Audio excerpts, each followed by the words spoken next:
Hi, my name is Drew McGukin. I'm an interior designer in New York City, and I'm excited to share with you my home in Fire Island Pines.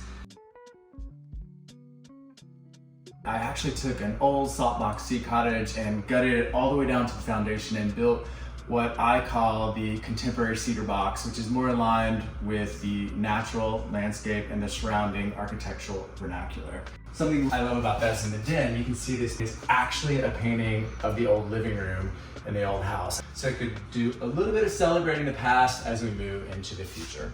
In a classic Fire Island home, all of the interior and the exterior are traditionally in cedar.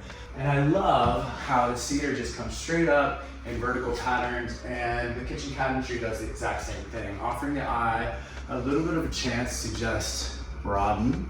So the space feels large, it feels open, it feels clean, and sort of seamless. It's also full of white on white classic Knoll Saarinen pieces, which are the equivalent of great vintage finds you could easily pick up on first dibs. The guest room is one of my favorite rooms in the house. It's classic pines. The built-in bed, the wall-hung consoles, they're sort of extruding from the walls, the built-in ledge element. I also love that this room has first dibs dresser, vintage mid-century that's from the old house.